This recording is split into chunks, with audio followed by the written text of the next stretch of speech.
Welcome to today's Explainer. We are jumping right into a really fascinating creative journey today, looking at the Legend of the Hedo.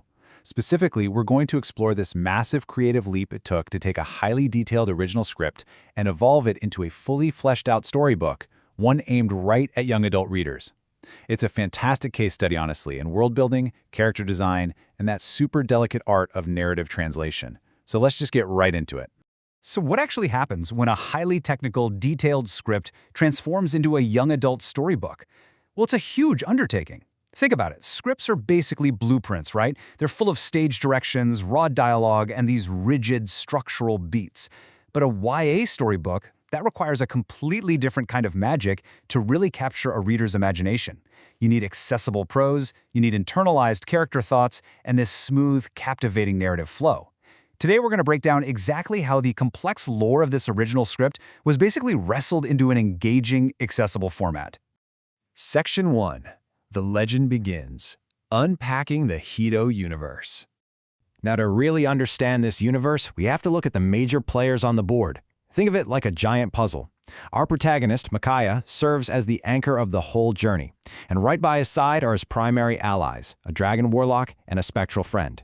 But towering over the story are these absolutely formidable enemies, Lucifer and Mazikeen. Seeing these characters laid out like this really highlights the balance of power, and honestly, the sheer epic scale of the conflict we're dealing with here. Section 2.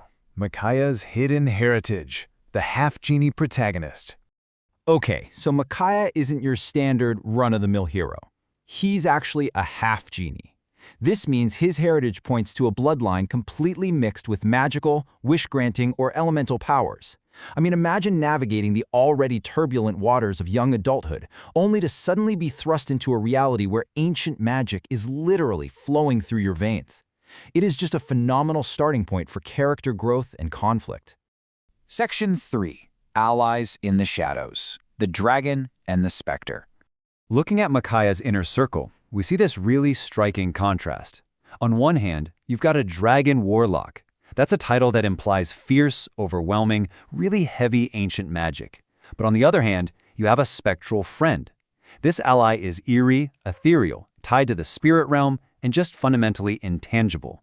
The story pairs these two radically different entities together to guide Micaiah on his quest, which is a super interesting dynamic. It makes you wonder, how exactly does a newly awakened half-genie synergize with a dragon warlock and a ghost? Take a second and just imagine the dynamic interactions here. You've got wish-granting or elemental powers mixing with heavy warlock spells, plus these spectral, ghostly abilities. The combined magical potential of this highly unconventional trio is completely off the charts. It offers some immense creative possibilities for action sequences and problem-solving within the story. Section 4. Forces of Darkness, Mythological Enemies. Of course, high magic requires incredibly high stakes. Micaiah is facing epic battles against powerful, universally recognizable mythological enemies here, Lucifer and Mazikeen. By introducing these heavy-hitting villains into this young adult universe, the story instantly establishes an atmosphere of just immense danger. We aren't dealing with local neighborhood bullies or, minor dark mages here. We're dealing with literal lords of the underworld. The scale is absolutely massive. And when we put these forces head-to-head, those stakes become crystal clear. You have this high fantasy alliance of the dragon, warlock, and spectral friend backing up our half-genie, clashing directly against the dark, infernal power of Lucifer and Mazikeen. This dramatic juxtaposition perfectly underscores the high-stakes conflict right at the center of the story.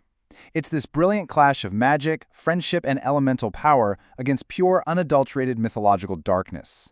Section 5. The Adaptation Process, from Script to Storybook.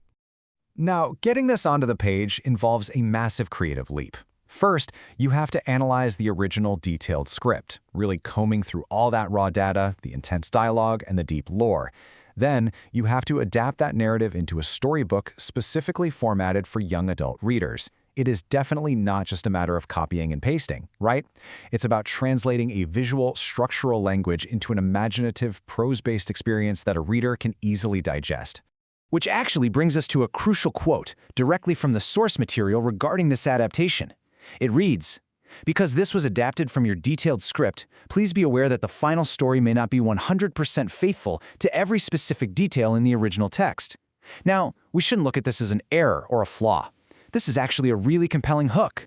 It highlights the inevitable shifts, those necessary compressions, and the creative liberties that just have to happen during storytelling translation.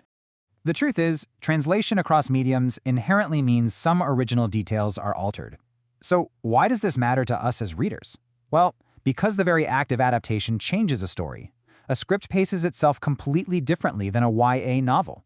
A storybook requires that descriptive tissue and those internal monologues that a script usually just leaves up to a director or an actor to figure out. By undergoing this process, the newly adapted storybook becomes this unique, standalone entity, entirely distinct from the original script that birthed it. And that leaves us with one final lingering question.